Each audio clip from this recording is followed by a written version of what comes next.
I'm gonna be reviewing your guys' copy as I promised. I have my boy Israel right here, so if you want me to review your copy as well, absolutely free, no charge, nothing. Go to my Instagram, send me a DM, and I'll do it for free. If you cannot actually stick around to watch this video, I guess you're not made for copywriting and you're not made for entrepreneurship. By the way, this is a 3-step email sequence. I'm gonna break it down for you. Hopefully this can make you and your clients thousands of dollars. The first thing we're gonna find right here is actually the subject line, what Ali and Tyson knew about hip movement. This is a very good subject line, and I'm gonna explain to you why. It's intriguing and also is curiosity driven. It doesn't reveal the outcome of the email. Also, there's social proof right here. We know Ali and Tyson are the biggest boxers in the world. Even if boxing is not your niche, you're gonna understand it that these guys were goated at the time. Be very mindful of being intriguing, evoking the curiosity in your reader and your prospects. Why? Because human beings, we're always looking the why to every single thing. What you shouldn't do when it comes to subject lines is reveal what that desire, what that benefit, or whatever it is that you're trying to say in your emails. By the way, I've talked about this many times in my videos, and so if you watched me for a long time, you probably know this. Maximum 5 to 6 lines, you should tell your reader why they should care about whatever it is that you're reading. That is gonna make them decide if they want to stick around to read it or not. Number 1 here, 2, 3, 4, 5. So in this point, I should already have the what's in it for me. I was studying boxing footage yesterday. Something jumped out at me about how Ali, Tyson, and Mayweather all move. I feel this part is a little bit complicated to understand, and I don't know if it's because I'm not a native English speaker or what. I would find a way to rephrase this a little bit differently. Something jumped out at me about Ali, Tyson, Mayweather's movement, something like that. Right here we find a chain of pains. We have this right here, and we also have this. Remember that these can also be frustrations, experiences, beliefs, dreams,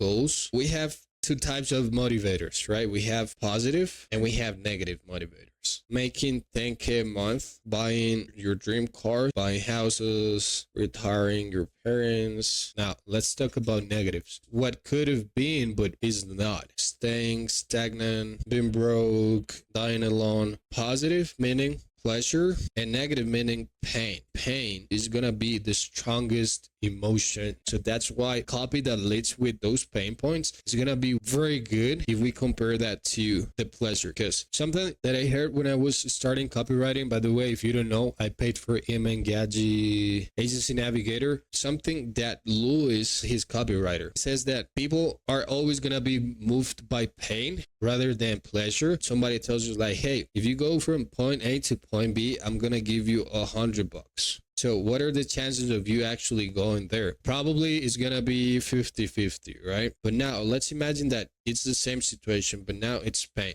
It's the opposite. You have to go from point A to point B. Otherwise, you're gonna be charged $100. This is very accurate. And the moment you understand this, then you have the power because you understand how to persuade your customer. It is not manipulation. It is persuasion. How can you understand this? By doing proper market research. How can you do proper market research? Very fast, in less than 40 minutes. Go watch my video. I have a video explaining further. Boxing is all about flow. This is the claim, the big claim. What he's doing right here is challenging beliefs. You're gonna find firm beliefs, and you're also gonna find shakable beliefs. Firm beliefs are usually the ones that require the most work to get rid of or to change. That's why market research is important. You need to understand this. Firm beliefs can be very hard to shake, and also you need to do that with a lot of proof and logical explanations. I'm probably gonna do a video explaining this more in depth. So coming back to the what's in it for me, I didn't see this anywhere. This leading copy is very good, don't get me wrong, but you could make this better by including the viewer directly in the first 6 lines. Pretend you're speaking directly to them, like, hey Andres, you probably wondered why Ali and Tyson so different to you. Why are they so different to most boxers? So that's exactly what I'm gonna explain to you. And so I was studying boxing footage yesterday, and you connected this, but before you connected that, then you included your reader. You made it part of your story. That's going to make the difference. The greats understand the flow comes from the consistent rotation of your hips. So right here, we're talking anymore about pains. We're talking about benefits, goals, desires. You want to be able to chain punches and break defenses easily. I would change words like orthodox. I will try to find easier way to say this. So bullet points are very good. It's easier to digest visually. All of these are desires. That's why it works so well. Once you understand this, you can create endless combinations by rotating your hips from left to right. Endless combinations, repetition, left from right. Remember that the base of learning is repetition. The more you repeat something, the better. This is what separates amateurs from professionals. I would rewrite this a little bit different, so this could be more visually appealing. So in copy, the more vague and the more abstract you are, the worst. Why? Because it kills conversion. You need to be extremely specific. You need to say things in a way that people can picture whatever you just said. What I would do right here is when you train with constant hip rotation, you're gonna be to hit your opponent faster, 10 times more than you currently do. Then you're gonna be less tired. As you see, that's more specific. Now people can visually see that. Until then, Oliver Brett says this is an email sequence. What I suggest you do, and it's been proven to increase open rates, include at the end of the email like 1 of 3. So people know there's gonna be more of this coming. And also at the PS, include whatever the next email is gonna be about. So you can say right here, like, by the way, tomorrow I'm gonna send you an email that is gonna help you find your best boxing style. This is actually what separates great boxers from those who are not. If I were you, I would just look for that email. See you tomorrow. Something like that. People already know what they're gonna be expecting. Then right here, you would exactly do the same, like 2 of 3. Which boxing style fits your natural instincts? This is a good subject line, but this can be way better. There's many ways you can do that. You always need to rewrite many different subject lines and choose the one you think is the best. Easy hack to find the best boxing style. And I'm just saying this in the go. If I was writing this email, I would try to say all of this least amount of words possible. Words. Find one that's the most curiosity and the most intriguing, because that one is gonna win. I would just make sure to include right here the name, like name, because this makes it personalized. And the reason that works is, imagine somebody calls you like, hey, but somebody actually says, hey, Andres, or hey, whatever your name is. You're actually more likely to turn around and look at that person. I love this word so much, and anything that's related to overnight, like record time, quickly, fast, or whatever that indicates that you're gonna be able to get the outcome or the end result very fast, works very well. Right here, I would just try to put again the what's in it for me, and also I would try to put it in a way that actually speaks to me directly. It's not enough with the name. You have to do something else here. The way I would do this is like, Andres, you already have the best boxing style in your body, but you don't really know how to trigger it. And that's exactly what I'm gonna show you right now. Most fighters ignore this natural intelligence, and then you're gonna go back to this because you already talked to the person. You already told them it's gonna be useful for them. Always remember that. What's in it for me? And again, I'm not a professional boxer. I have no clue what the boxing problems, pains, dreams, or any of that is, but the same principles of copywriting applies to everything. Where do you naturally belong? I would say that this is the what's in it for me. And as you can see, it's 1, 2, 3, 4, 5, almost in the 6th one, but still, the sooner you introduce the what's in it for me, the better. Again, we're gonna have bullet points, 3 fighting styles. And so by him doing all of this, this is known as providing value. I'm pretty sure people, before they read this email, they had no clue about these 3 types of boxing styles. This is actually experiences, by the way. This is an experience that most people have. This is like a belief as well. So remember the self-selling bubble that I explained to you a few videos ago. If you haven't watched that, I'm gonna leave it over here, but I'm gonna explain this very fast. So here's your reality, and you live in a bubble, right? Whatever is not part of your bubble and tries to get in is gonna bounce back off. So the only way for you to get through that bubble is by going with experience, beliefs, pains, dreams, whatever it is. I would put this in first place as well. Like, hey Andres, most beginner boxers train with that, identify their natural style. The thing is, your body already knows which boxing style suits you best. Most fighters ignore this natural intelligence and try to box in ways, blah, blah, blah. As you see, this is now part of these experiences and these beliefs. So now that's actually become my what's in it for me, because I feel identified by this. And if I feel identified and I feel if this is part of my reality, then I'm gonna be more likely to listen to you. And so he gives, again, more bullet lists, and I'll share more insights soon on how to find your authentic style. Okay, so he introduced the authentic styles. Very good. So what I would do right here is tell your reader what's gonna happen in the next email. Imagine this as an anime. If you like anime, whenever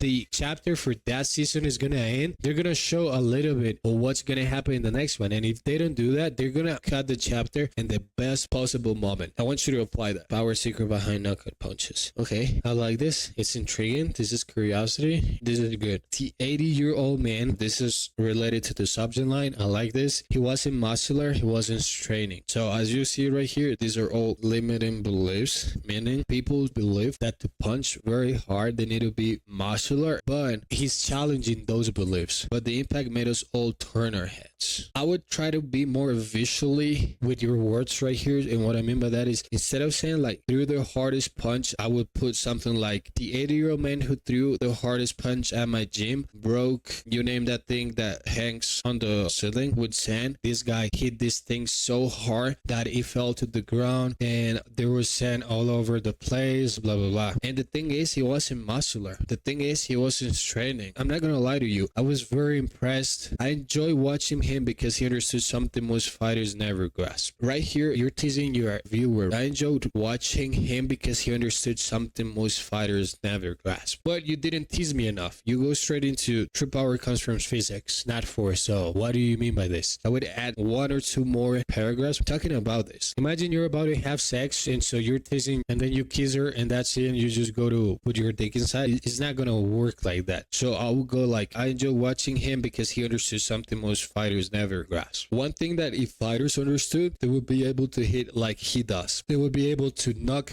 their enemies out in only one punch. And you want to know what that thing is? I know you do. So let me tell you what that thing is. So now you got them so hooked that they need to keep reading. Always remember, the only job of a paragraph is to allow the viewer to go from paragraph 1 to the second one to the third one and so on until they get to the call to action. Whenever you're teasing, you have to keep the balance between not going straight into the action quickly, but taking your time to do it. But don't overtake it. Otherwise, you're gonna be boring. I like this. So you should put this up here. The secret is in brute force. I would put right here what I told you. Like, do you want to know what this secret is? Do you want to know what he knows that most boxers don't know? I know you do. It's the stretch shortening cycle. Your body's natural way of turning stored energy into explosive speed. By the way, this that Israel did is called a USM or USP, meaning unique selling mechanism. Why? Your product or service is unique. And if you're not using it in your punches, you're leaving a ton of power on the table.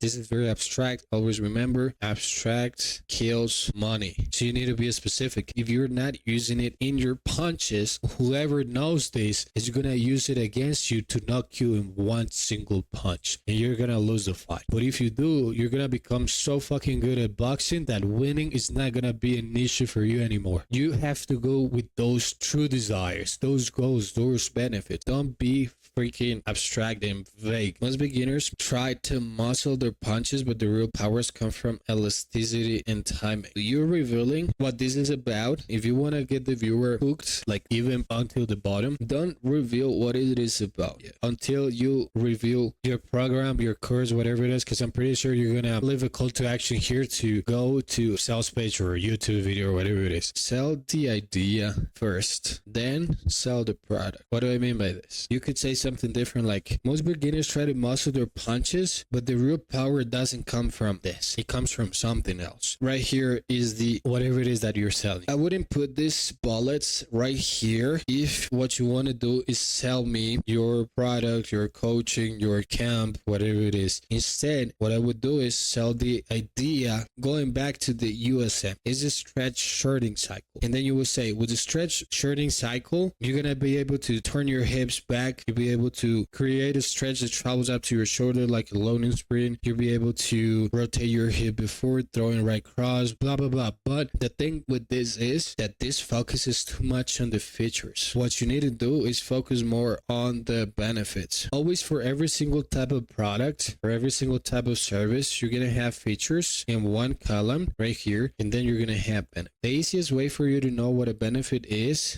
to write it down. So a feature is stretching whatever part of the body is. So you're going to write the benefit. What is the benefit of stretching? Okay, you're going to prevent injuries or whatever it is. I don't know. You're going to have more stamina, resistance. So what's the benefit of having a stamina resistance? That you're going to be able to land more punches, let's say. That's the benefit, because at the end of the day, whoever gets punched the most and goes to the floor first is whoever loses, right? If you're going to sell in one email, you're going to introduce a selling mechanism. You need to go hard on this selling mechanism without being salesy. Why? Because right here, you just introduce the fight camp enrollment. But look at this. This is where we break down the science of boxing, so you're not just throwing punches. You just finished it. You introduced this bootcamp. You tell me 3 things about it, not even then you finish the sales email. I would try to find a way so I can talk about the unique selling mechanism during the whole email like you did right here, and I would keep bragging and bribing about this USP. Stretch shortening cycle is whatever you've been missing your whole life, and that's exactly what Ali, Tyson, and Mayweather have found, that whenever you start using, you're gonna realize that it's gonna help you do this. These same principles that you're gonna find in the stretch shortening cycles are the same principles that all of these guys have been using, because a powerful punch isn't just your arm, it's your whole body. Think about it this way. And so now you start selling the idea first, that whatever it is with a stretch shortening cycle is what they've been missing the whole life. And so whenever you come to the camp enrollment, you're gonna say, hey guys, I have good news. After all of these years researching, after all of these years studying the greatest and applying it to myself and my students, I've been able to put all this information inside the fight camp enrollment. By the way, it opens on Saturday and you only have 3 days to click here. I'm not gonna reopen again. So you're also missing scarcity and urgency. You introduce urgency when you say, hey guys, there's only 3 days left, or opens on Saturday and then we're gonna close on Monday. Now scarcity, if you have a limited spots, like, hey guys, we open enrollment on Saturday, but we're only gonna open 50 spots. Why? Because we want to ensure that everybody who joins actually gets their results that they paid for. Because I don't care about the money. All I care about is showing results, because it is my reputation, and the more people that I'm able to help, the better it's gonna be for me and my business. So if you don't want to miss out on this and you don't want to lose your spot, come here and save your spot, whatever it is. So now you introduce scarcity and urgency, because if you don't introduce any of this in your sales copy, you're not gonna sell. And the reason is people don't have a reason to do that. Like, okay, so I might enroll on this, but I know I can come whenever I want to this email, whenever I feel like it, and I'm gonna sign up. Don't make absurd claims, and also show social proof. Social proof is very important for those emails. What if you don't have social proof? Then you need to intrigue people so much so that they click on your link, right? So this is the link. Remember that the main idea or the main job of an email is to sell the click.